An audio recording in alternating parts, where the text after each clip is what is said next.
de la séance. Donc, comme je l'ai dit sur le chat, merci de mettre votre nom et prénom sur le chat. Ça va nous servir pour la liste de présence. Et aussi pour les, dès que vous entrez dans le live, il faut mettre vos micros à mute. Comme on vous l'explique dans la session d'orientation avec Babacar. Pour éviter qu'il y ait d'interférences dans le live.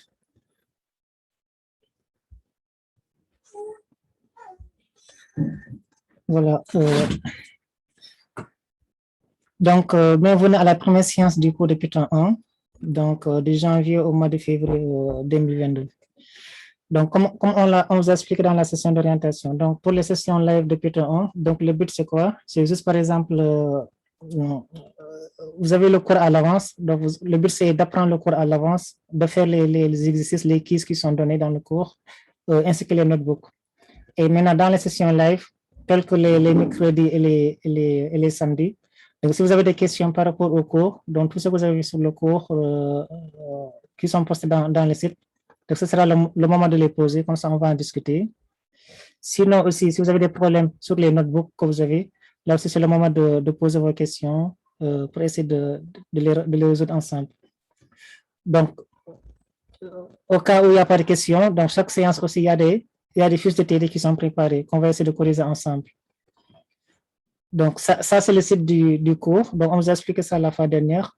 Donc, le cours est bien organisé. On a la description du cours, l'objectif d'apprentissage, le contenu, les différentes vidéos qui sont postées sur YouTube, les outils qu'on a utilisés. Donc, tout ça, ça a été expliqué la fois dernière avec Babacar.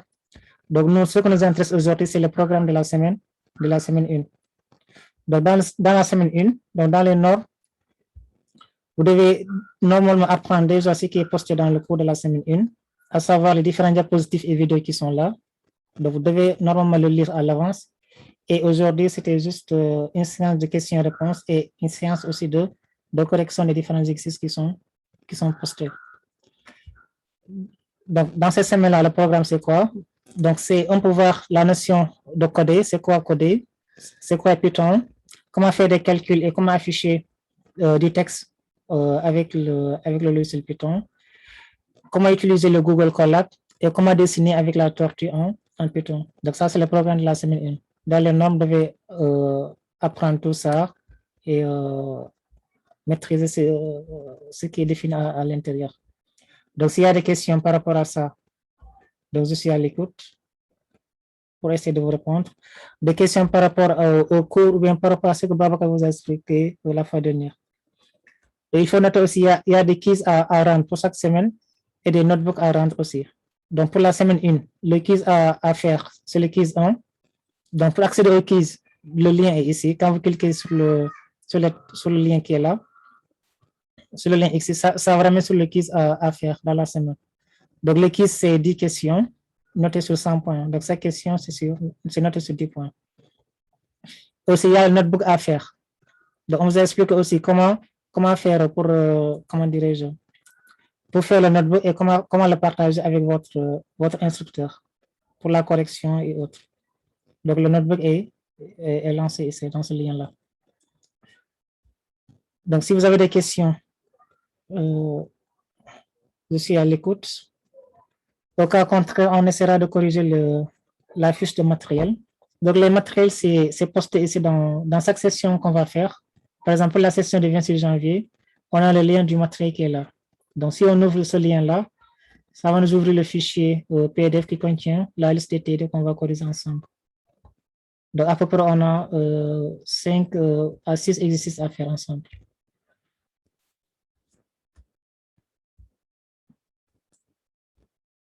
Comment utiliser Google Colab? OK. D'accord. Donc, pour utiliser Google Colab, par exemple, supposons j'ouvre le site. Par exemple, ici, dans le notebook 1 qui est là. Donc, si vous regardez ici, on a dit accéder au devoir du codage en Python en cliquant sur ce lien-là, c'est-à-dire le texte qui est là, ici. Donc, quand je clique sur ce texte-là, là, il va déjà m'ouvrir le notebook de la semaine 1. Donc, une fois qu'on ouvre le notebook de la semaine 1, c'est en ce moment-là qu'on va créer une copie de ce notebook-là pour faire le travail demandé. Par contre, si par exemple, on veut créer un nouveau fichier, un nouveau notebook à part, Babacar, est-ce que tu es là pour admettre les personnes qui sont en salle d'attente? D'accord, c'est bon. Okay.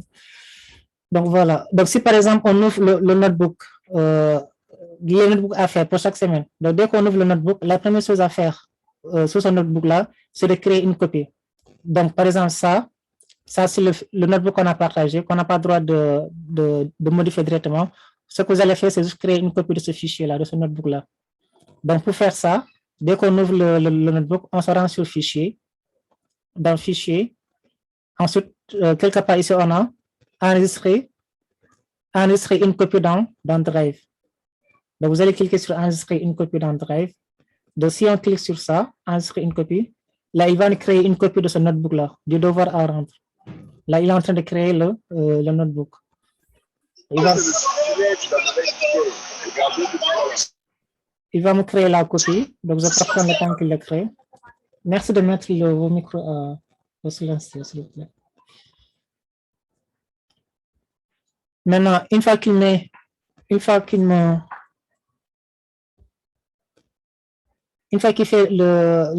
qu'il crée la copie du notebook, donc la première chose à faire ici, c'est de renommer le fichier. Donc, on vous explique comment nommer les différents notebooks.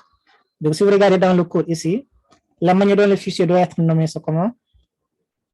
Ici, dans exemple 1, on a dit quoi? La syntaxe, c'est quoi? On commence par Python 1, suivi de votre nom, ensuite votre prénom. Après, on a la lettre NB comme notebook. Ensuite, on a c'est le notebook de quelle semaine? Semaine 1 pour la semaine 1, semaine 2 pour la semaine 2, ainsi de suite. Donc, par exemple, ici, on a un exemple. Python 1 de Ndiaye Fatou, NB semaine 1. Suppose l'étudiant, il s'appelle comme ça, Ndiaye Fatou. Donc, dès qu'on crée la copie ici, la première chose à faire, c'est de modifier le notebook. Donc, la modification, on le fait ici. Ça, c'est le nom du fichier. Là, je vais effacer tout ce qui est ici. On a dit la syntaxe, on commence par Python 1. Suivi du nom de la personne. Par exemple, je mets mon nom, supposons Diallo. Ismaël. NB, notebook de la semaine. Je mets semaine 1. Et une fois qu'on nomme le notebook, après le reste du travail à faire, c'est juste répondre aux différentes questions qui sont posées dans le notebook. Donc, si vous descendez ici, il y a pas mal de questions qui sont posées. Donc, quand vous cliquez sur le bouton qui permet de dérouler les questions, donc on a ça.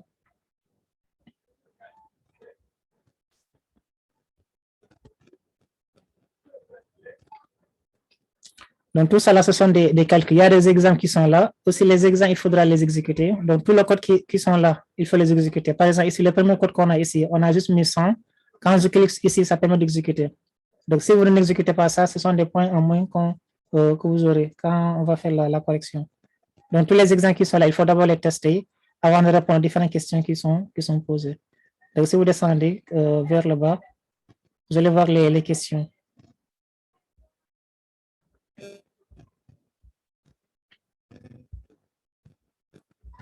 Donc, par exemple, ici, on a la première question. Écrire l'opération qui permet de multiplier 2,5 par 10. Donc, ici, vous donnez la solution. Vous exécutez. Vous continuez ainsi de suite. Et là, ici, on vous donne un indice. Le résultat attendu, c'est 25,0. Donc, si vous ne trouvez pas 25,0, c'est parce que l'opération que vous avez donnée ici n'est pas correcte. Donc, là, c'est pour vos différents notebooks. Donc, une fois que vous aurez répondu à toutes les questions du notebook, donc la prochaine étape sera de faire le partage. De partager le travail avec votre instructeur. Donc, le partage, ça se fait ici. Vous cliquez sur le bouton partager. Partager.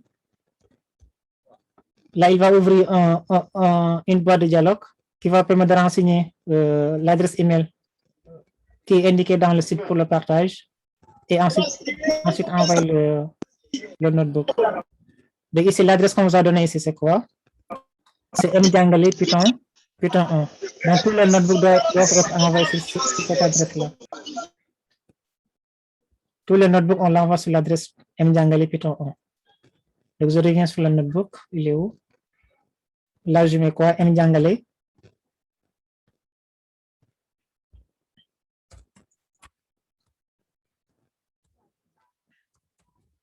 Python 1 @gmail.com. Aussi, l'autre chose qu'il faudra vérifier, ici, il faut tous être en mode éditeur. Parce que nous, on doit pouvoir éditer, noter votre travail. Donc, on doit faire des commentaires dans votre notebook. Donc, si le mode éditeur n'est pas activé, nous, on n'aura pas la possibilité d'ouvrir votre fichier pour faire des corrections. Donc, toujours ici, il faut laisser éditeur par défaut, de ne pas mettre lecteur ou bien commentaire. Vous laissez éditeur par défaut. Donc, ça nous permettra à nous de corriger votre notebook. Donc, une fois que ceci est fait, vous cliquez juste sur le bouton envoyer. Maintenant, le notebook sera envoyé à l'adresse qui est renseignée sur la barre des adresses, c'est-à-dire mjangale-python1@gmail.com. Donc là, c'est pour les différents notebooks que vous allez faire dans chaque semaine. Donc aussi, les travaux sont dus tous les lundis avant 23h59. Donc chaque travail sera à rendre tous les lundis avant 23h59. C'est bon?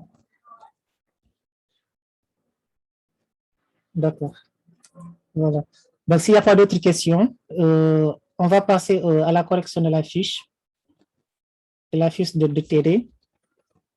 Donc, le matériel, c'est ce qui est ici, ce qui est donné là, le fichier matériel. Quand on clique ici, il va nous ouvrir l'exercice. Ici, on a pas mal d'exercices. On a de exercice 1 jusqu'à exercice 6.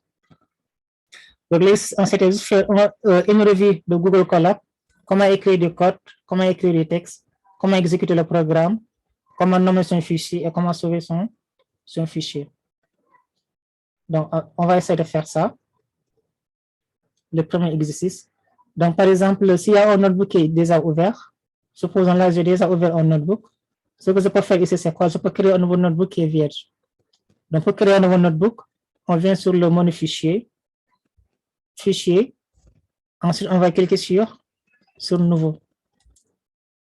Fichier, nouveau notebook. Donc là, il va nous créer un nouveau notebook qui est vierge, qui ne contient rien du tout. Donc, il faut savoir que le notebook, on a la possibilité d'éditer soit du texte, soit du code. Donc, il y a pas mal de choses qu'on peut faire. Donc, si c'est le texte qu'on doit éditer, on doit inclure un bloc de texte. Si c'est du code, on inclut un bloc de code. Donc là, il m'a créé le fichier. Donc, une fois le fichier est créé, donc ce qu'on fait ici, c'est quoi? On doit nommer le notebook. Donc, par défaut, il va nommer ça un titre de 1 ou 2 ou 3 selon le nombre de notebooks qu'on a créé. Par exemple, là, je vais changer le nom de ça. Je vais mettre ici Python 1 de la session Zoom, de la session Zoom 1 pour la semaine 1. De la semaine 1. Semaine 1. Donc là, j'ai nommé mon notebook. Maintenant, une fois qu'on nomme le notebook, on a la possibilité soit d'écrire du texte, soit d'écrire du code.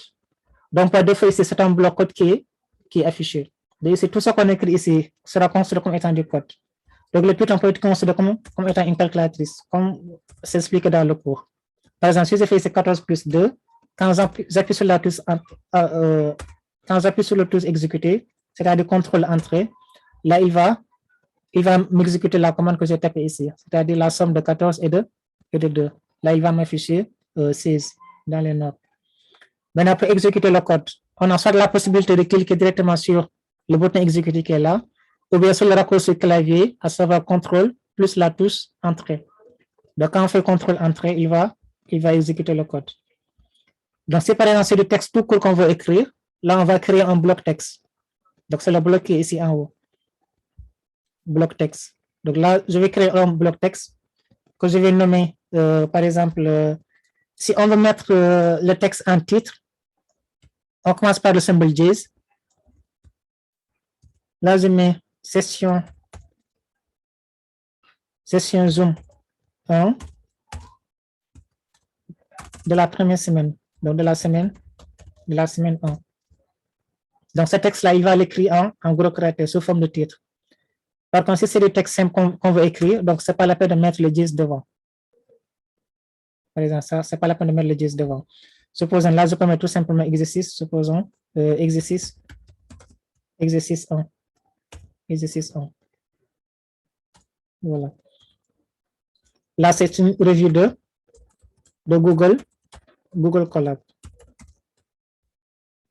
Une fois qu'on termine ici, on clique ici quelque part pour valider. Je double-clique en dehors du bloc pour valider le texte que j'ai saisi. Et là, on a la possibilité de déplacer les blocs. Par exemple, le bloc texte qui est là, il est au-dessous du bloc code qui est ici en haut. Donc, j'ai la possibilité de faire remonter le bloc texte en haut. Donc, ça, je le remonte carrément et je laisse le bloc texte code en bas. Donc, chaque fois, si on veut écrire du texte, ce sera la même chose, la même procédure. Ici, c'est pour créer un bloc texte et là, c'est pour créer un bloc code. C'est bon? OK, donc c'est rapide. Donc, je disais que sur Google Colab, on a la possibilité soit d'écrire du texte, soit d'écrire du code.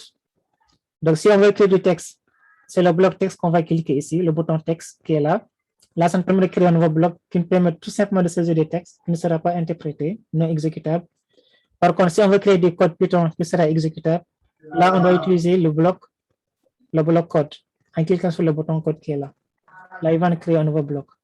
Donc, chaque fois qu'on va créer un bloc, on clique sur code, un bloc pour le codage.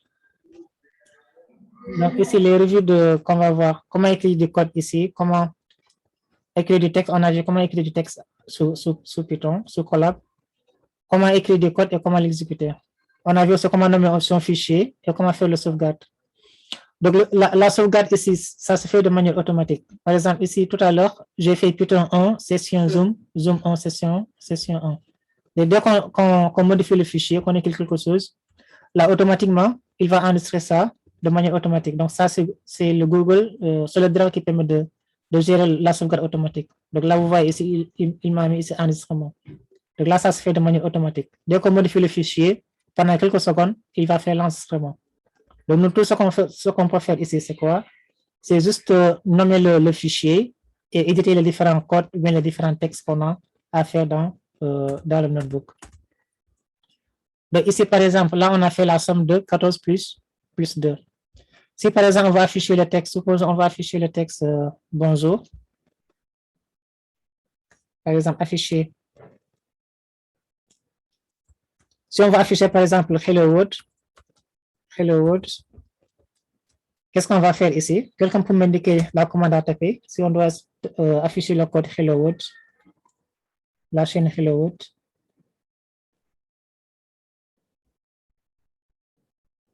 Qu'est-ce qu'on va faire? Donc, on peut utiliser le print, donc la fonction print, et entre parenthèses, on donne la chaîne, on met le double code d'abord, on donne la chaîne hello world. Donc, ça, c'est une possibilité. Là, je vais exécuter. Et ici, il m'affiche carrément hello world. Là, je vais créer un autre bloc. Donc, l'autre manière de faire, c'est quoi? On peut tout simplement utiliser les doubles codes comme ça et mettre à l'intérieur la chaîne hello world. Hello world. Et là, si on exécute ici, il va nous afficher la chaîne, mais cette fois-ci, il va l'afficher avec des simples codes. Donc, il va l'entourer ça avec des simples codes. Donc, pourquoi il le met avec des simples codes? Parce que tout simplement, ça, il va le considérer comme étant une chaîne de caractères. Donc, les chaînes de caractères par défaut sur Python, c'est toujours entouré par des simples codes ou bien par des doubles codes. Donc, si c'est des entiers ou bien des nombres, quand on crée un bloc, quand je fais tout simplement 100 et que j'exécute, là, il va m'afficher la valeur 100, sans les doubles codes. Parce que ces 100 n'est pas un string, n'est pas une chaîne de caractères, mais c'est plutôt un entier. Ou bien quand je fais, par exemple, 3,14 et que j'exécute le programme là, il va m'afficher ça en réel, sans les doubles codes. Donc, tout ça là, c'est l'exercice numéro 1, c'est pour les savoir un peu comment écrire du code sous Python, comment exécuter un programme, comment afficher une chaîne et autres, ou bien comment créer des variables, ainsi de suite. Donc là, on va passer, s'il n'y a pas de questions, on va passer à l'exercice suivant. Donc le premier exercice, c'était juste pour savoir comment utiliser Google Colab, comment écrire du code, comment écrire du texte, comment exécuter le code, comment nommer un fichier. On a vu aussi la sauvegarde, ça se fait de manière automatique, c'est géré par le Drive. Maintenant, ici, pour l'exercice numéro 2, là, on demande de faire quoi? De calculer la somme des carrés de 5 à 9, pas de boucle. Donc, on n'a pas le droit d'utiliser des boucles. Donc, ça, c'est l'énoncé de l'exercice. Ça, je vais copier tout ça.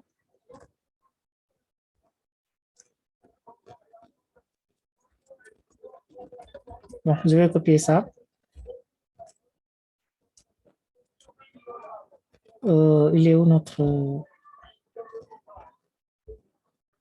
OK. Donc, je vais créer un bloc texte qui va contenir l'énoncé de l'exercice. Ici, ça sera exercice 1, 2, autant pour moi. Exercice 2.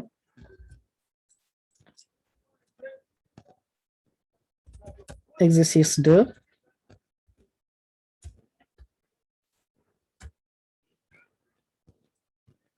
Donc, pour l'exercice 2, qu'est-ce qu'on demande de faire? Calculer la somme des carrés sans utiliser de boucle. Donc, pas de boucle. Maintenant, quelqu'un peut me dicter la solution. Ici, comment faire pour répondre à ces questions-là? On a créé un bloc pour l'annonce de l'exercice. Maintenant, il faut créer un bloc pour le code, pour répondre à ces questions-là. Donc, le bloc du code, on va le créer. Maintenant, quelqu'un pour m'indiquer les étapes à suivre. Ici, on doit calculer la somme des carrés de 5 à 9. 5 à 9. Qu'est-ce qu'on va faire ici pour calculer la somme des carrés de 5 à 9? Donc, somme des carrés de 5 à 9, ça veut dire quoi? C'est 5 au carré, plus 6 au carré, plus 7 au carré, plus 8 au carré, plus 9 au carré. Maintenant, comment l'écrire sur Python?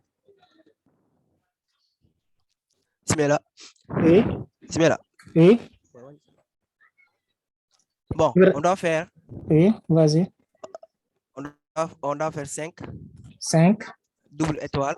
Double étoile. Double étoile. Oui. Plus.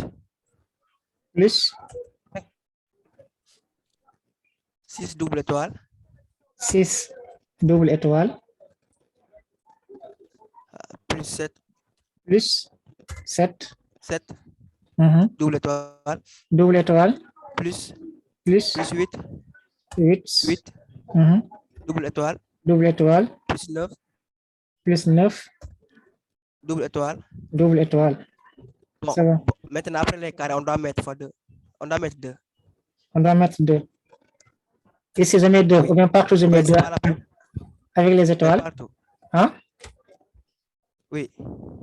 C'est uniquement ici qu'on va mettre 2. Ou bien c'est partout où on va mettre 2? Non, c'est partout. C'est partout, ok. Donc, on a vu la puissance en Python, on fait le double étoile, donc c'est 5 au carré. Pour écrire 5 au carré, on fait 5, double étoile, 2. Donc là, ça veut dire quoi? Je mets les espaces pour beaucoup plus de lisibilité. Donc, c'est 5 au carré, plus quoi? 6 au carré, plus 7 au carré. Ensuite, plus quoi? 8 au carré. Et enfin, plus 9 au carré. Donc, c'est ça la commande. Quand on exécute, contrôle entrée, là, il me donne la valeur 255. Donc, la puissance sur Python, c'est l'opérateur sur l'opérateur étoile étoile. Donc, c'est l'opérateur. Donc, ça, c'est, on l'a montré dans le cours. C'est l'opérateur étoile étoile qui correspond à la puissance. Donc, par exemple, 5 à la puissance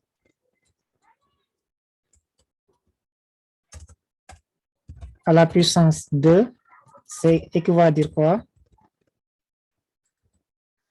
5 étoile étoile 2. C'est bon pour tout le monde? Donc, ça, c'est la deuxième question, le deuxième exercice. Donc, le troisième exercice, on demande de faire quoi? Quels sont le quotient? OK, vous prenez note, d'accord.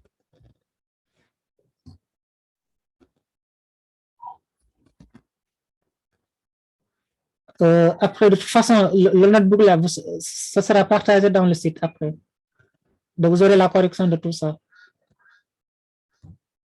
Dès qu'on termine le notebook, on va l'envoyer sur le site. Et à chaque fois, si vous avez besoin de revoir ça, vous vous rendez sur le site et vous cliquez sur la solution du notebook. Donc, par exemple, ici, quand on descend ici, par exemple, là, il y a des liens qui ne sont pas actifs. Donc, le notebook qu'on est en train de faire, ce sera ici, mis ici après. Ce texte-là sera cliquable. Quand vous cliquez ici, il va ouvrir le notebook qu'on a fait. Donc, la correction de tout ça sera mise après dans cette partie-là. Ainsi que la vidéo qu'on est en train de dérouler. Donc, ça sera stocké ici. C'est bon? Voilà. Donc, on passe à la troisième question. Donc, pour l'exercice numéro 3, ici, on demande de faire quoi? On demande le quotient et le reste de la division de 20 par 30. Donc, le quotient et le reste de la division de 20 par 30. Ça, c'est exercice 3. Bon, je crée un bloc texte. Je mets exercice 3. Exercice 3. Quels sont le quotient et le reste de la division de 20 par 30? OK. Ici, on a posé deux questions. D'abord le quotient, ensuite le reste de la division. Donc, on commence par le premier. La première question. Le quotient de 20 par 30. C'est quelle opération on va poser pour connaître le quotient de 20 par 30?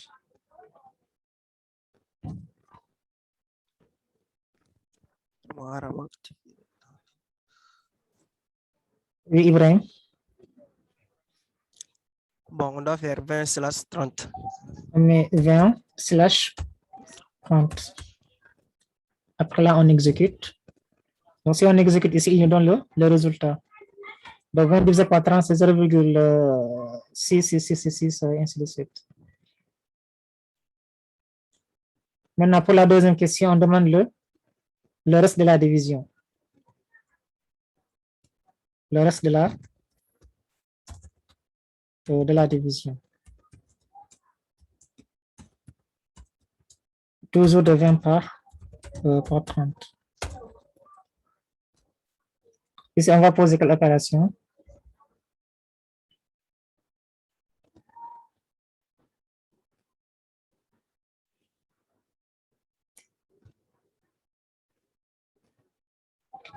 Ici, le reste de la division, ça veut dire quoi?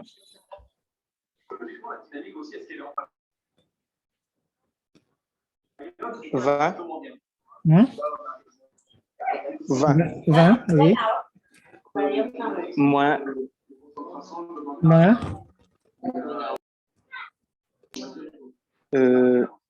30 multiplié par le quotient.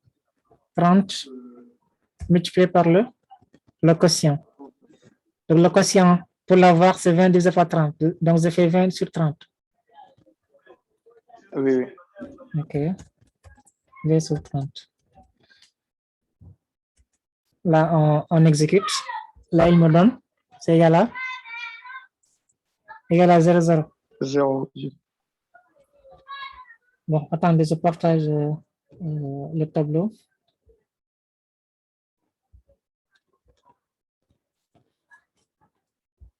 Donc, par exemple, nous, on va faire quoi? La division de 20 sur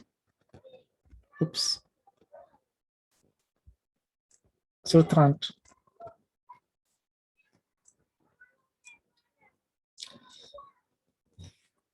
Donc, qu'est-ce qu'on fait ici? C'est quoi? C'est égal à quoi? C'est 0.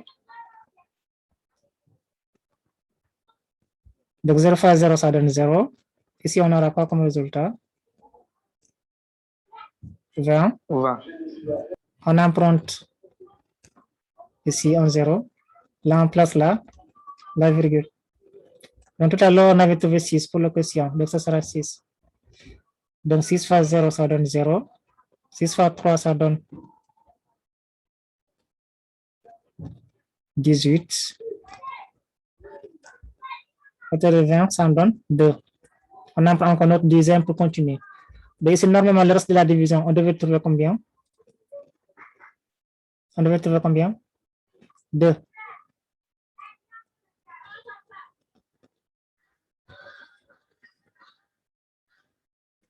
C'est ça le reste de la division, non? Oui. Non, c'est 20 autant pour moi. Donc, 0, si on s'arrête 20 si on s'arrête à 0, ou bien 0, on va trouver 20 dans tous les cas. Donc, normalement, ici, l'opération que tu as donnée n'est pas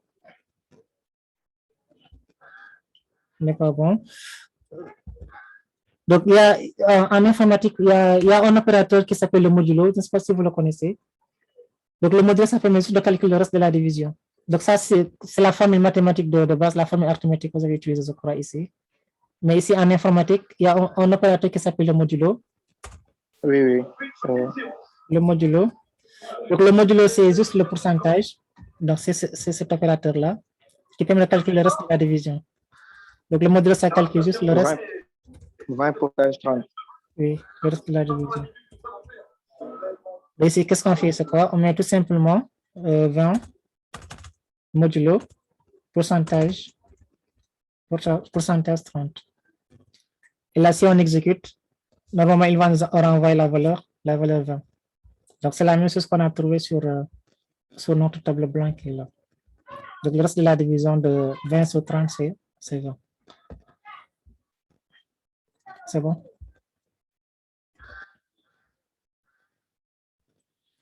Donc, par exemple, ici, si on avait mis, supposons, là, je crée un autre bloc. Là.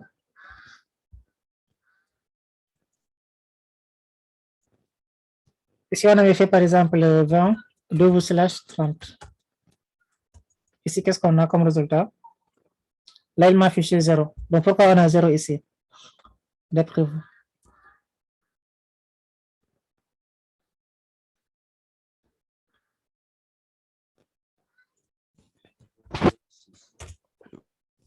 Pourquoi on a 0?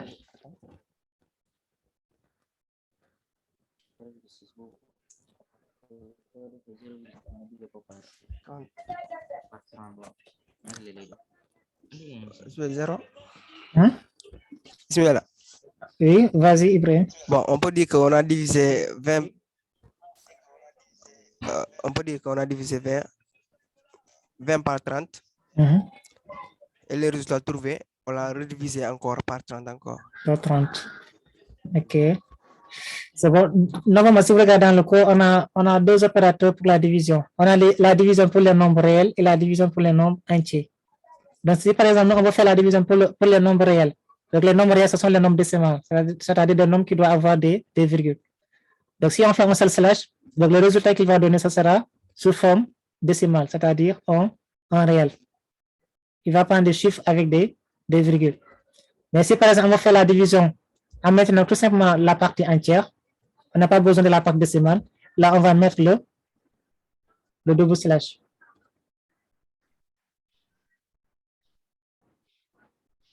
C'est bon? Ça, c'est une division.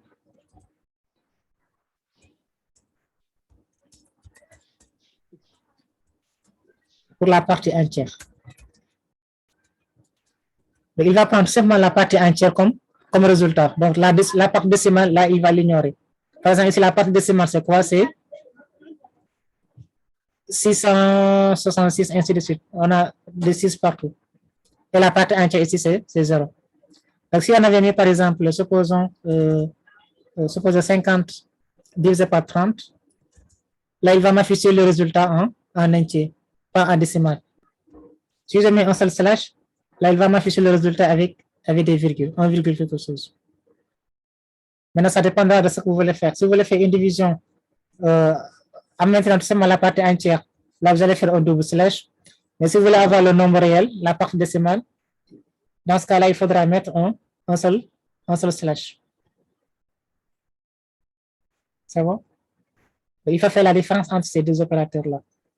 La division pour les parties décimales, les nombres réels, et la division pour les nombres entiers, c'est-à-dire les nombres sans décimale, sans virgule.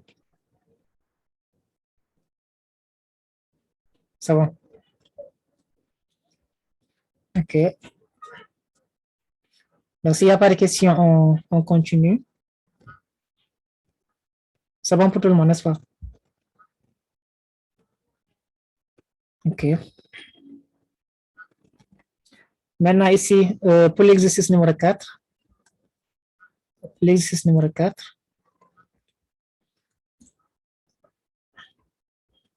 je crée un bloc texte. Là, c'est exercice 4.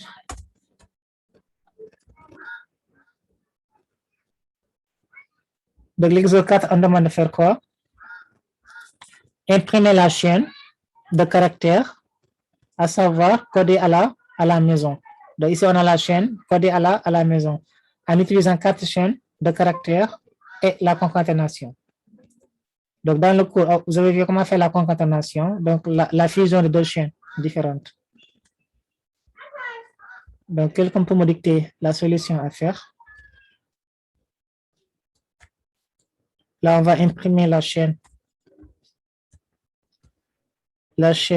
de caractères.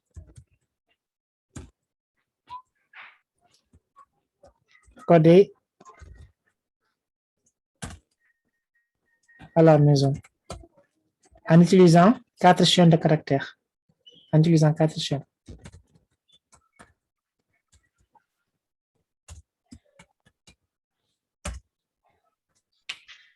Qu'est-ce qu'on va faire?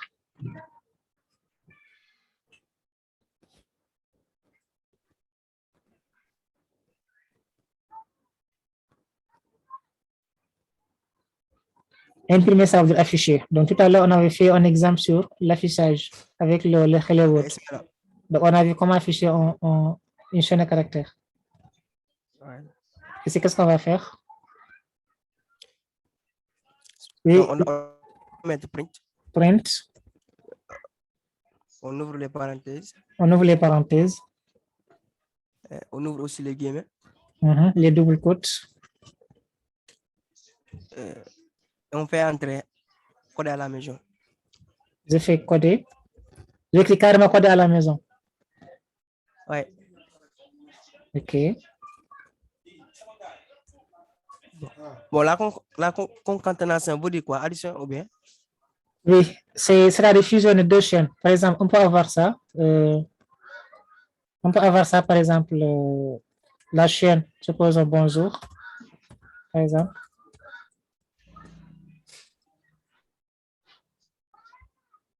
Qu'on additionne avec la chaîne, par exemple, tout le monde. Supposons. Ici, on a 2 chaînes. On a la chaîne bonjour et on a la chaîne tout le monde. Et là, on a fait la concaténation, l'addition des 2 chaînes. Ça, si on exécute ça, il va fusionner les 2 chaînes. Il va écrire carrément bonjour tout le monde. Donc, on peut soit utiliser ça ou bien utiliser le print. Si je fais ici le print de ça, quand j'exécute, on a ce résultat-là. Maintenant, là, on vous demande de faire quoi? D'imprimer la chaîne de caractères codée à la maison en utilisant 4 chaînes. Et si moi, j'ai utilisé 2 chaînes pour le bonjour tout le monde. Maintenant, vous me donnez la solution pour... OK. Donc, on met print. Tu vois. On ouvre les parenthèses. Et aussi les guillemets. Oui. On met codé. On met codé. Plus. Je dis game. Je mets plus. Ouais. Plus A. A. Plus là.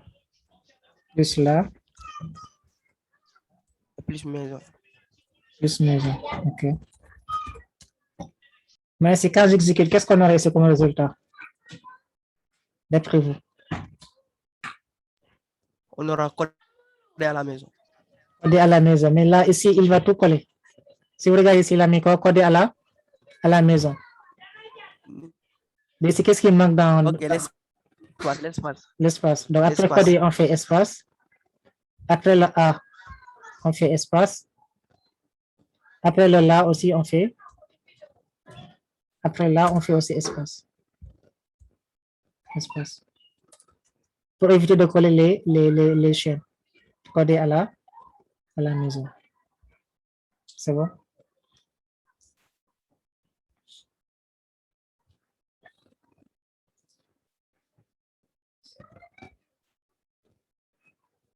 Donc, c'est bon pour l'exercice numéro 4. Dans l'exercice numéro 5, on demande ici de faire quoi? Quelle stratégie adopter lorsqu'on rencontre des messages d'erreur ou bien des bugs dans un programme? Et si on a dit quoi? Quel est le message d'erreur qui est là? Donc, je vais écrire ça d'abord. Après, on va essayer de répondre aux questions. Je crée le bloc texte. Là, c'est exercice 5. Exercice 5. Quelle stratégie adopter lorsqu'on rencontre des messages d'erreur ou des bugs?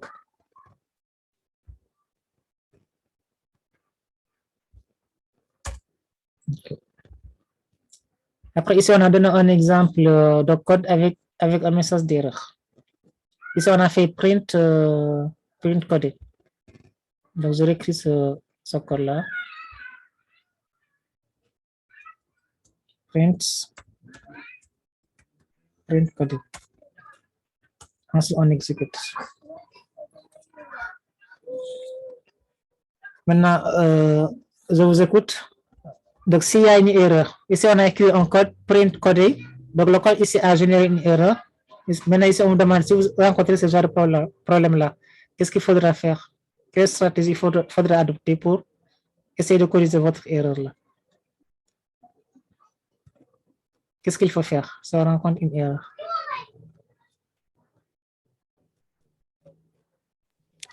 Il faudra revoir le codage. Donc, il faudra revoir le code. Donc, on revoit le code qu'on a écrit pour savoir l'erreur qu'on a commise. C'est ça? Oui. OK. Quelqu'un d'autre?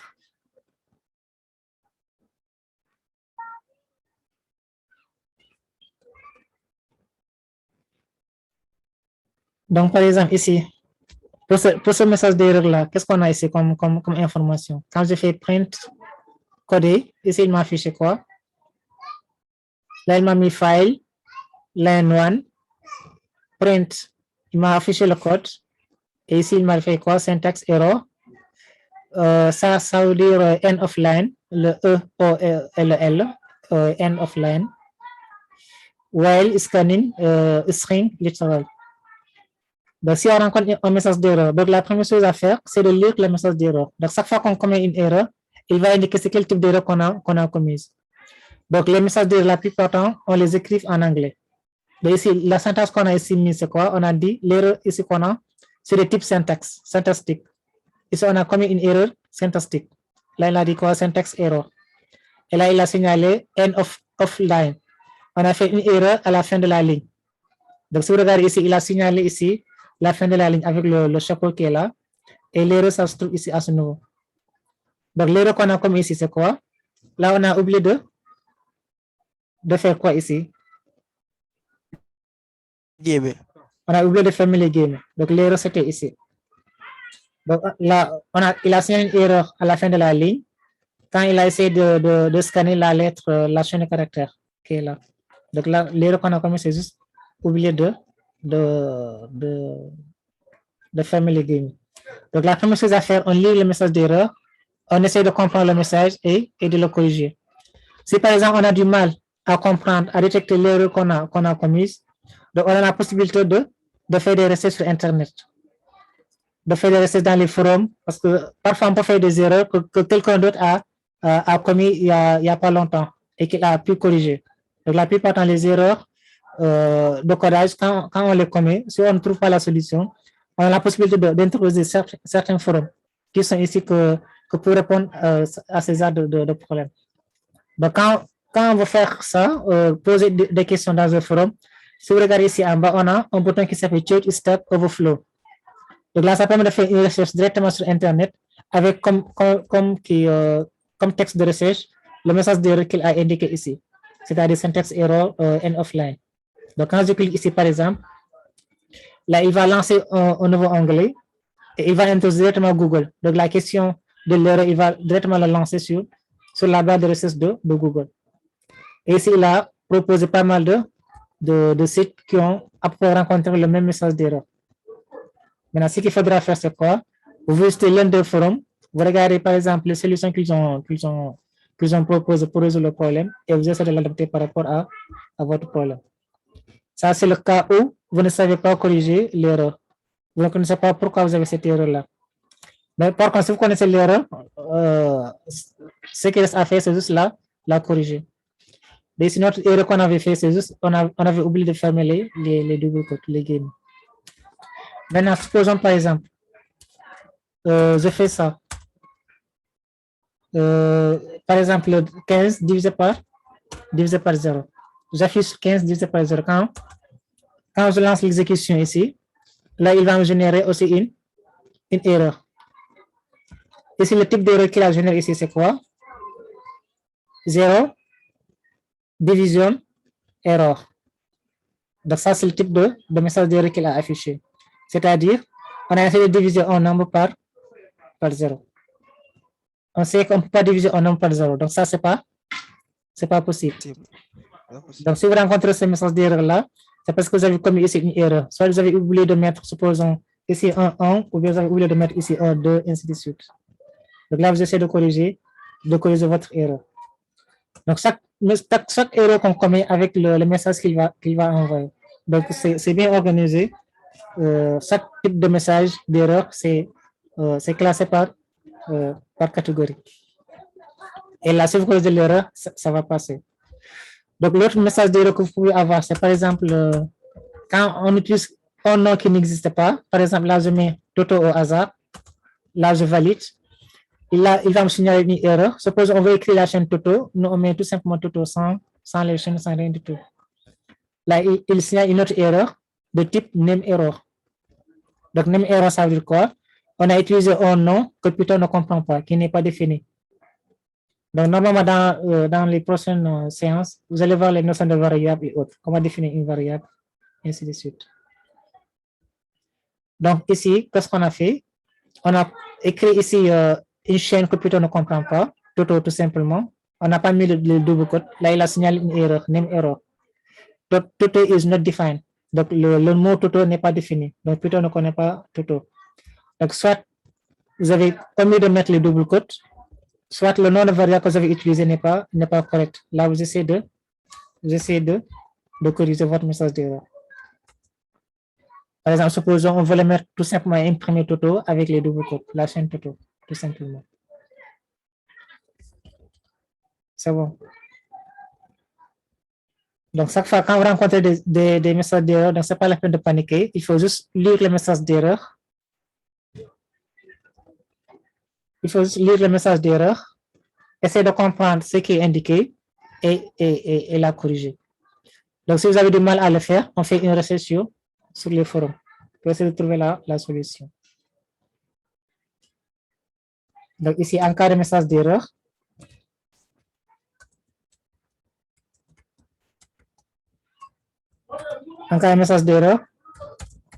on lit le message.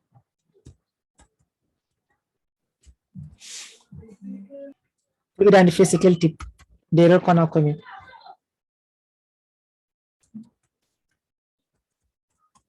L'erreur commise. Donc, si on a du mal à trouver le message d'erreur, qu'est-ce qu'on fait? On fait ou bien on fait une recherche. On fait une recherche sur les forums. Avec le message erreur qui est indiqué.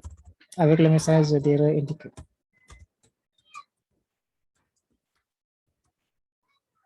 D'erreur indiqué.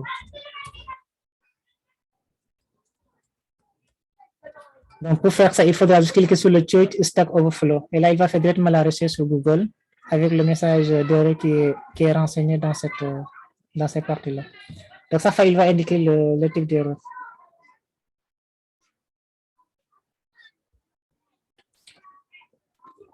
Oui, là, quelques mots ici, le code peut être correct. Donc, il faut savoir qu'il y a plusieurs types d'erreurs. Donc, on peut faire des erreurs de code ou bien des erreurs d'exécution, d'erreurs de, comment dirais-je, de fonctionnalité du code.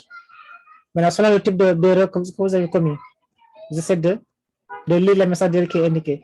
Donc, parfois, si par exemple, c'est des erreurs syntaxiques, comme ce qu'on a ici, ça c'est une erreur syntaxique. Donc, si c'est une erreur syntaxique, il faut juste regarder la ligne où il a indiqué l'erreur et vous essayez de savoir l'erreur que vous avez commise. Parfois aussi, on peut écrire un code qui ne signale pas d'erreur, mais en réalité, le code ne fait pas ce qu'on demande de faire. Si je prends l'exemple, par exemple, supposons qu'on veut créer un programme qui calcule l'équation du second degré. Donc, si par exemple, dans l'équation du second degré, on écrit le code sans détecter aucune erreur par le compilateur, par l'interpréteur du Python, et qu'au final, le résultat qu'on devait avoir n'est pas la même chose. Là, on aura fait une erreur de résolution du problème donné. Parfois, on peut faire des erreurs sur la résolution du problème, c'est-à-dire ce qu'on a demandé de faire, ce n'est pas la même chose qu'on a fait. Ou bien on peut faire des erreurs syntaxiques, ou bien des erreurs au niveau du programme. On a défini des variables qui n'existent pas, ou bien on a essayé de faire des opérations qui sont interdites sur Python. Donc, au fur et à mesure qu'on avance, on va voir, on va revenir là-dessus, sur les méthodes d'erreur. Normalement, ce sera dans la semaine 3, je pense. On va revenir là-dessus. Donc, chaque fois, s'il y a une erreur qui est signalée, on lit le message d'erreur. C'est quel type d'erreur d'abord? Si c'est une erreur syntaxique, on essaie de corriger l'erreur. Si c'est une erreur d'opération, on a essayé de diviser un nombre par 0. On regarde, on identifie, on essaie de corriger.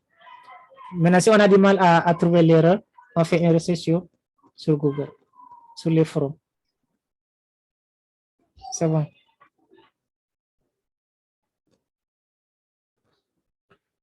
Après, ici, on a le dernier exercice à faire. C'est le Colab Turtle. Donc, le Turtle, c'est juste une tortue qui permet de faire des dessins avec Python. Donc là, on a fait quelques exemples dans le cours. Et ici, on a dit quoi? Ça, c'est juste un nota bene. On dit Colab Turtle n'est pas la bibliothèque de Turtle de Python. Donc, il faut savoir qu'il y a plusieurs IDE, des logiciels qui permettent d'écrire du code Python. Donc, ici, nous, ce qu'on a utilisé ici, c'est la plateforme qui s'appelle Google Colab. Donc, le Colab Turtle n'est disponible que sur Google Colab. Donc, si par exemple, on autre logiciel d'édition de Python, on n'aura pas cette bibliothèque-là. Là, la bibliothèque qu'on aura, c'est juste Turtle. Si on utilise par exemple, comment dirais-je, Spider, ou bien IDL de Python, ainsi de suite, là, on n'aura pas la bibliothèque qui s'appelle Colab Turtle. Parce que cette bibliothèque-là n'est disponible que sur Google Colab. Par contre, pour les autres logiciels de Python, là, on va utiliser Turtle à la place de Colab Turtle. Donc, c'est une bibliothèque qui est particulière et elle est uniquement écrite par Google par Google Colab. Donc, pour plus d'informations sur ça, donc on vous a indiqué ici un lien qui permet de se documenter sur le Colab Turtle. Donc, toutes les fonctions sont définies au niveau de GitHub, de ce GitHub-là. Donc, ici, la deuxième question, c'est juste pour savoir quelles sont les couleurs avec lesquelles on peut dessiner. Donc, là, sur les couleurs, ça diffère selon l'application qu'on utilise. Donc, si c'est avec Google Colab, les différentes couleurs qui sont autorisées sont les couleurs qui sont énumérées ici. On a le blanc, le white, on a le yellow, l'orange, le rouge, le green, le bleu, le purple, le gray et le black. Donc, toutes les couleurs ici sont écrites en anglais. Donc, le nom des couleurs, c'est en anglais, ce n'est pas en français pour la programmation. Donc, on écrit tous les noms en anglais. Donc, ici, on a quelques keys sur les fonctions. On dit pas de fois dans quelle direction regarde la tortue au démarrage. Donc, on va essayer de répondre à toutes ces questions-là. Comment faire pour avancer la tortue? Comment changer la vitesse de la tortue? Comment faire pour tourner la tortue? La rotation de la tortue? Et quelle est la différence entre la color et des autres colors? Comment aussi on peut positionner la tortue à une position particulière? Ou bien comment faire pour que la tortue ne dessine pas en se déplaçant? Donc, on va essayer de répondre à ces questions-là dans le Colab. Donc là, je vais créer un autre bloc texte. Ça sera exercice 6. Ça sera sur Colab Turtle.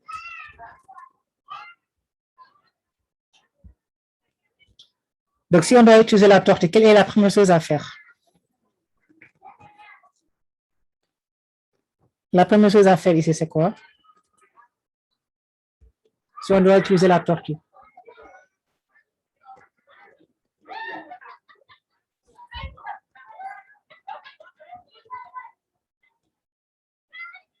Qu'est-ce qu'on va faire?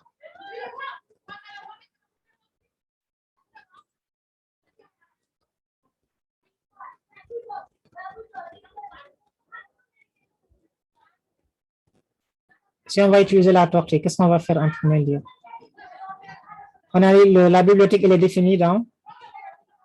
On a la bibliothèque Google Colab ici, Colab Turtle, qu'on doit inclure dans le projet.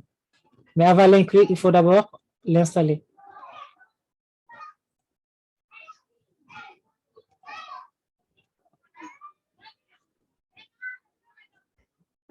Quelqu'un peut me donner la syntaxe à suivre?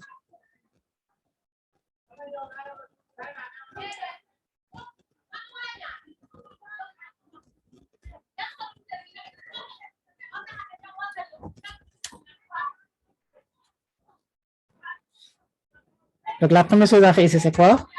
On installe la bibliothèque.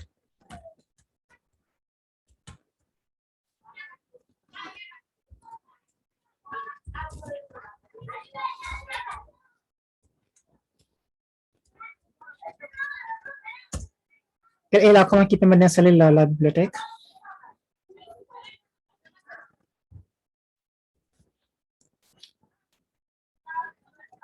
Vous avez visualisé la dernière partie du cours. Donc, ici, la dernière partie du cours, on vous a montré un peu comment dessiner avec la tortue. Donc, c'est ces diapositives-là. Ici, on a expliqué un peu la procédure pour dessiner avec la tortue.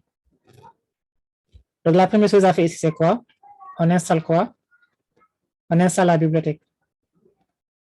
Et pour installer la bibliothèque, c'est la commande-là qu'il faudra taper.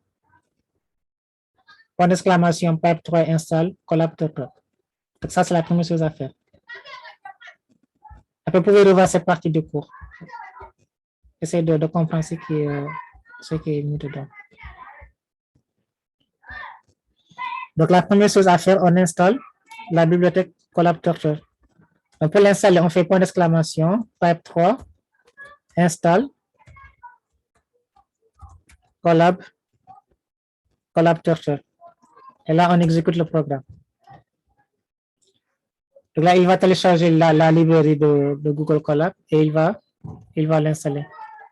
Dès qu'il termine l'installation, il va mettre ici successful installed Colab Turtle. Et là, il va indiquer la version qu'il a installée. C'est la version 2.1.0. Maintenant, dès qu'on installe ça, on va créer un nouveau bloc. Et là, on va importer. On importe la bibliothèque. Et une fois qu'on télécharge ça, pas de fait, elle n'est pas importée. Donc, c'est à nous de l'importer. On importe la bibliothèque.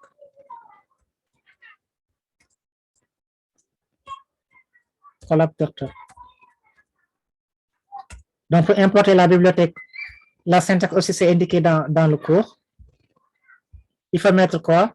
Import, collab le nom de la librairie qu'on a, le nom de la bibliothèque, collab turtle, point, on rajoute le turtle.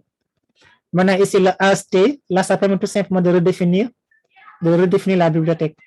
À chaque fois d'utiliser collab turtle, point turtle, là, on le redéfinit, on modifie le nom en T.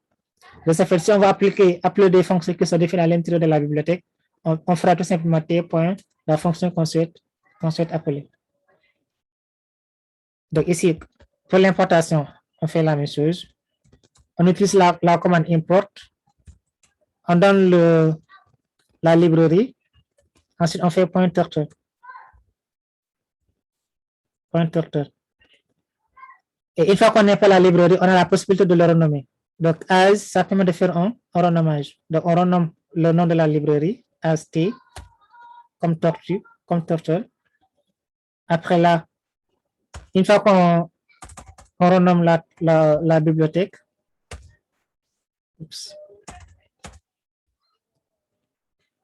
on exécute le programme. On exécute. Là, c'est validé. Donc, chaque fois qu'il y a un verre à côté, le programme est exécuté. Et la seconde étape à faire, c'est initialiser le programme. Initialisation.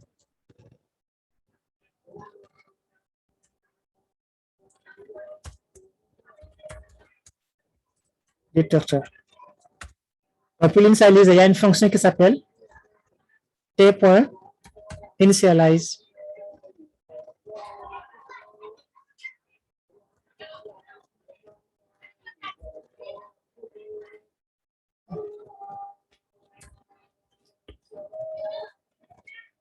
Initialize turtle. Donc, ça prend rien en paramètre. Dès qu'on exécute ici, il va ouvrir carrément la tortue. Donc, si vous regardez ici, la première question qu'on a posée ici, elle est où? Dans quelle direction on regarde la tortue au démarrage? Donc, ici, la tortue au démarrage, ça regarde quelle direction? Ça regarde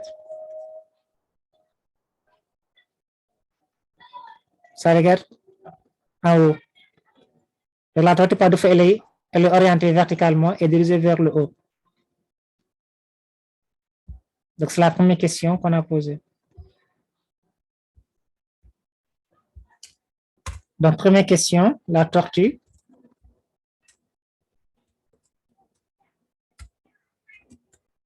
est dirigée vers le haut.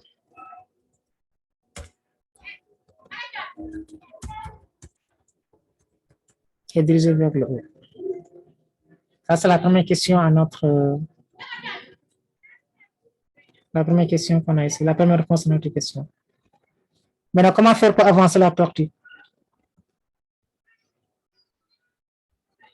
Si on veut faire avancer la tortue, qu'est-ce qu'on fait?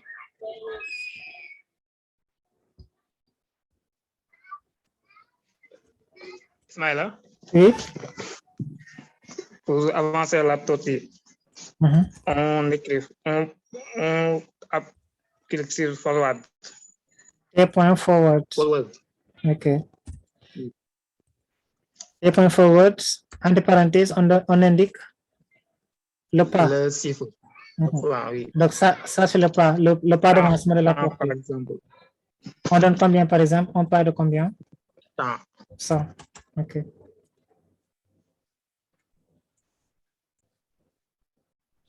Donc, si on exécute ça, là, il a avancé un pas de 100. C'est bon? Maintenant, comment faire pour changer la vitesse de la tortue, la vitesse d'avancement?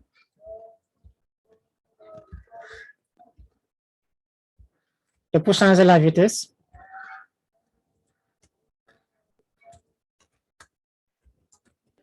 Bon, on met t.speed. On met t.speed. Oui, on ouvre la parenthèse. Et Et on met la valeur. On donne une valeur. Par exemple, je donne la valeur 5.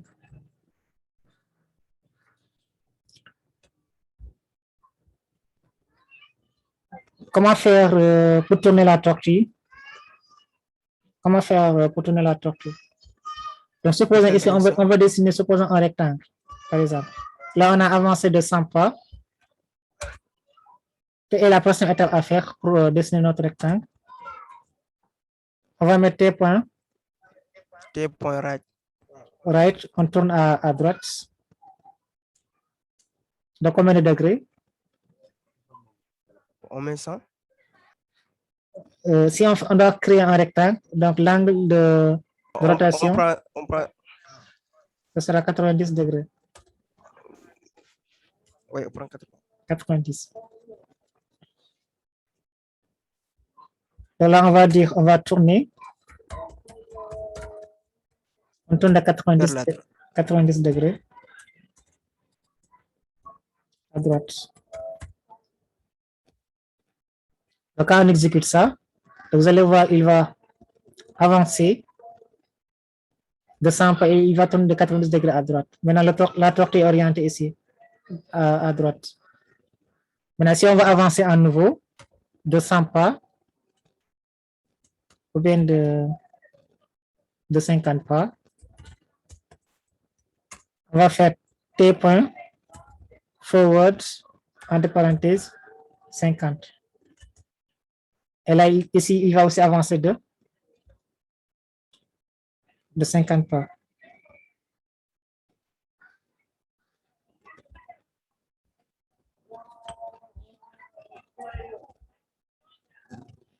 Donc, après, on a parlé la différence entre color et bezier color. Donc, color, ça permet de faire quoi? Ça permet de donner la couleur. Color, ça change la couleur du dessin. Et bezier color? Couleur du fond d'écran. Ça change Bezier color, c'est pour changer du fond d'écran. Oui, change la couleur de fond. Donc, par défaut, la couleur de fond, c'est le noir. Si on veut le changer, on va mettre t.bg, bezier color. Et entre parenthèses, on donne la couleur. Red, white, blue, c'est à nous de voir. Green. Et l'autre, ça permet de changer la couleur du texte. Donc, on laisse ça par défaut, c'est bon, t.color.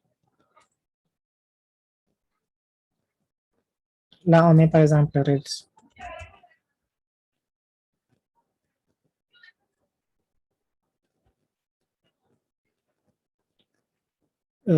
Green color is invalid.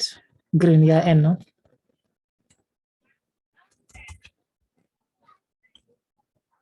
Ok. Donc, vous savez pourquoi à chaque fois il fait ces dessins-là? Parce que tout simplement, là, on l'a initialisé une seule fois et à chaque fois, on est en train de dessiner. Donc, il avance à chaque fois. Donc, si vous voulez, par exemple, recommencer à 0, il faut à chaque fois le bloc là, initialize turtle, soit mis dans le même bloc que ça. Donc, ça fait à chaque fois qu'on exécute, il va recommencer à 0 pour faire le dessin. Bon, après, il y a la bon, là, oui. Vous pouvez revenir sur l'initialisation. Ok. Donc, par exemple, si vous regardez ici, depuis tout à l'heure, il est en train de faire des chemins assez bizarres qui sont là. Alors que nous, ce qu'on a fait dans le programme, c'est quoi? On a avancé de 100 pas, on a tourné à droite de 90 degrés et on a avancé de 50. Mais maintenant, chaque fois qu'on exécute, il va faire ce programme-là. Il va exécuter ce programme-là sans pour autant réinitialiser la zone de dessin. Donc, il va conserver l'ancien dessin qui était là. Donc, si par exemple, on veut à chaque fois effacer le dessin avant de redessiner, l'instruction qui est là, ça, on va le faire ici, dans ce bloc-là. Donc, chaque fois, on réinitialise avant d'écrire le programme. Donc, ça fait ici, quand je vais réactualiser, vous allez voir ici, on aura tout simplement l'instruction qu'on a donnée ici. Avancer de 100, tourner 90, avancer de 50. C'est bon? Oui, c'est bon. OK. Voilà. Bon, je pense qu'on peut s'arrêter là pour aujourd'hui. Donc, les autres questions, on y reviendra la prochaine fois. C'est juste comment changer la position de la tortue et comment dessiner, comment déplacer la tortue sans dessiner. Donc, peut-être. Donc, pour déplacer la tortue, on peut le faire directement. Déplacer la tortue à une position. Donc, il faut savoir que la tortue a ici, la zone de dessin est repérée. Donc, il y a un repère, il y a l'axe des X et l'axe des ordonnées. Donc, on a la possibilité de déplacer la tortue en utilisant l'axe des X et l'axe des ordonnées. Donc, il y a la fonction qui s'appelle setX, t.setX, qui permet de changer l'axe des X de la tortue. Par exemple, là, je donne une valeur au hasard, supposons 10 ou bien 12, et t.7y pour changer les coordonnées de y, par exemple. Je donne, supposons 0. Là, quand j'exécute le programme ici, donc quand il aura fait le dessin, là, il me signale une erreur. C'est X, je crois que la fonction, c'est ça, non? Bon, je vais vérifier là.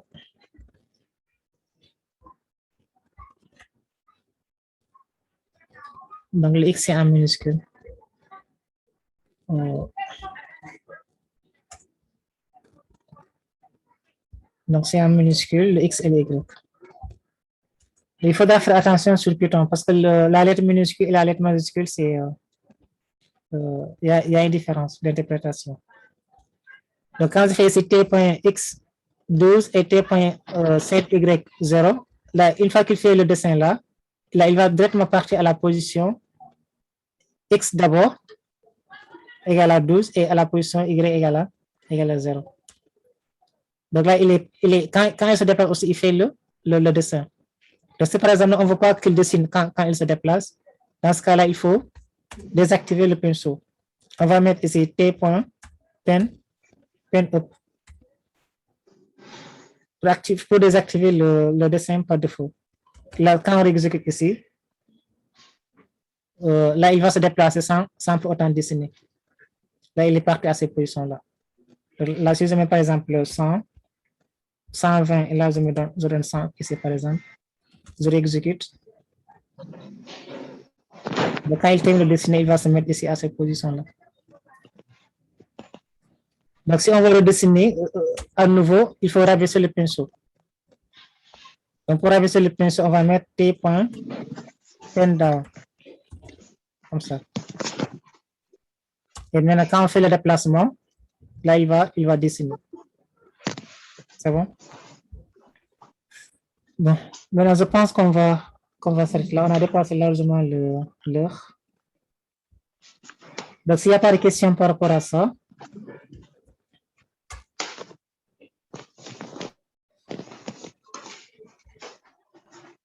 on peut s'arrêter là pour aujourd'hui, s'il n'y a pas de questions.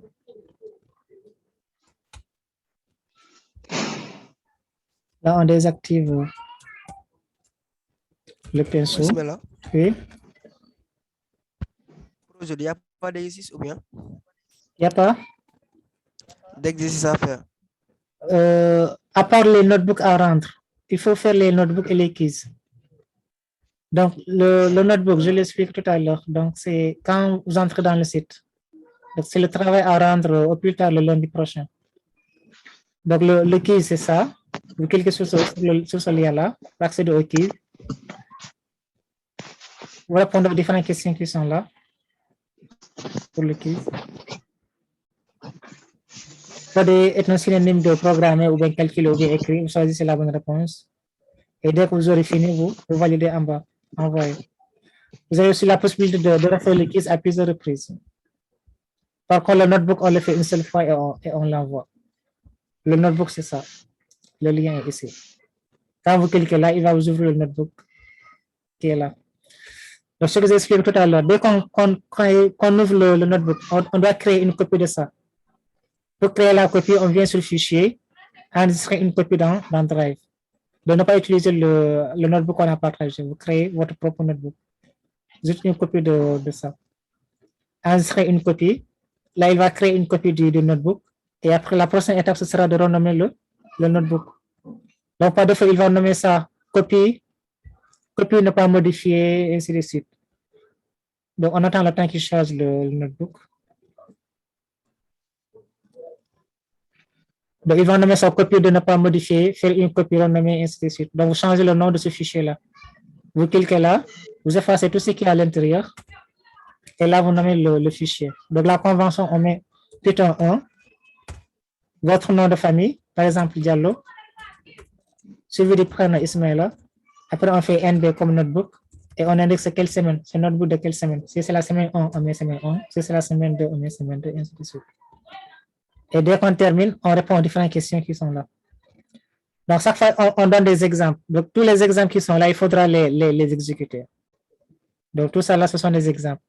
Donc, par exemple, si vous regardez ici, là, on voit la photo de Babacar. Parce que c'est Babacar qui a exécuté en dernier lieu ce programme-là. Donc, moi, quand je crée la copie, j'exécute tous les exemples qui sont là. J'ai 1000, j'exécute le programme du 1000. Donc, dès que j'exécute ça, la photo de Babacar va disparaître. Donc, normalement, c'est ma photo qui doit apparaître. Donc, ma photo, elle, moi, je ne la verrai pas. Mais par exemple, si je le partage, la personne qui va corriger verra ma photo au niveau du notebook. Ensuite, vous faites la même chose pour les autres. Je viens là aussi. Ça, c'est un exemple de programme. Je le compile, je l'exécute. Dès qu'on termine d'exécuter tous les exemples, on répond aux différentes questions posées. Donc, il y a des questions qui sont posées pour chaque partie. On a question 1 jusqu'à 7, je crois, ou 8. Vous répondez aux questions. Dès que vous finissez, vous faites le partage. Donc, le partage, c'est ici, partager. Vous renseignez l'adresse email. Vous renseignez l'adresse email qui est indiquée sur le site, c'est-à-dire mdiangale. Il est où encore? mdiangale.python1@gmail.com. Donc, vous le renseignez ici. Vous le renseignez là. mdiangale.python1@gmail.com. Ensuite, j'ai aussi dit que ici, il faudra préciser que il faut laisser le key par défaut, c'est-à-dire le mode éditeur, de ne pas modifier ça. Comme ça nous permettra de pouvoir corriger votre notebook. Une fois qu'on choisit combien l'adresse email, vous cliquez sur envoyer pour envoyer le notebook. Il y a que le travail là à faire dans la semaine. Donc, on se donne rendez-vous le samedi prochain. Le samedi là, s'il n'y a pas d'autres questions. Donc, le samedi, on va revenir sur ça et faire quelques exercices plus avancés sur la tortue.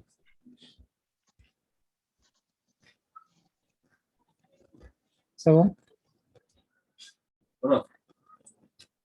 Prof. C'est bon, il n'y a pas d'autres questions?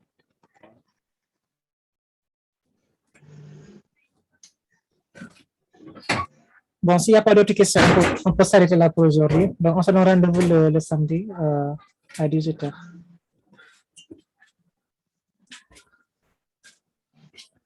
Comment initialiser la tortue? Bon, là, on l'a fait ici. Pour initialiser la tortue, donc, tout la première chose à faire quand on veut utiliser la tortue, donc la première chose à faire, c'est d'abord installer la bibliothèque Colab Turtle. Donc, on tape la commande !3 install Colab Turtle. Le Colab Turtle, le C c'est en majuscule et le T c'est en majuscule. Dès qu'on installe ça, on crée un autre bloc pour importer uniquement la bibliothèque.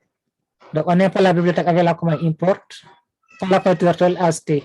On nomme la bibliothèque.